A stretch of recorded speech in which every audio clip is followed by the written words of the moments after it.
But by the end of the school year, I was pretty obviously pregnant.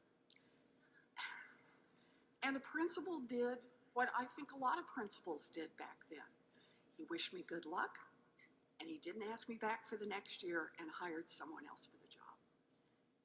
And I stayed home, and I tried desperately to be a good wife and mother, but I really wanted to do something more. So I came up with this plan to go back to school, and this time I found a law school that was nearby. Now, I cannot describe to you how crazy the idea was of my going to law school. My mother said many, many times, very loudly, that she thought I was jeopardizing my marriage. My brothers, all three of them, just thought I was plain nuts. And my then husband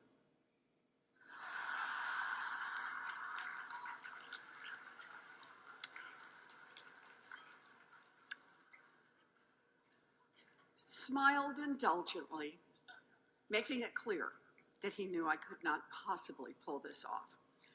But I bowed my head, I pushed on. You might say, nevertheless, I persisted.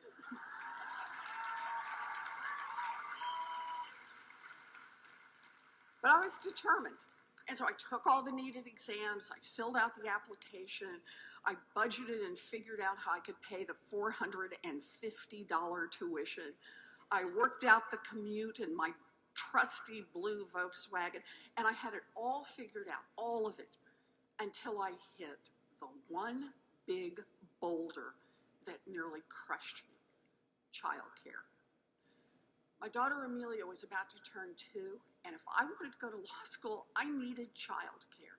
And I know it sounds like I wasn't very smart, but I hadn't really realized exactly how hard that was going to be.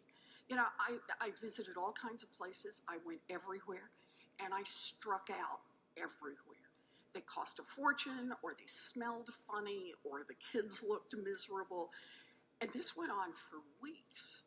And it's getting to be the end of the summer, and I'm starting to sweat.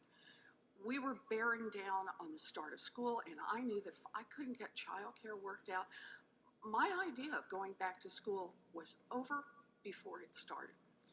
And finally, less than 1 week before classes were starting, I found a place that seemed nice.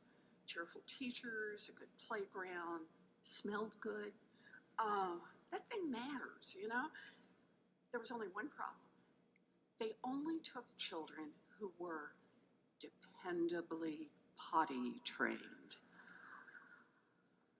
Man, I filled out that application. I said, sure, dependably potty trained. Got it. We are so on this.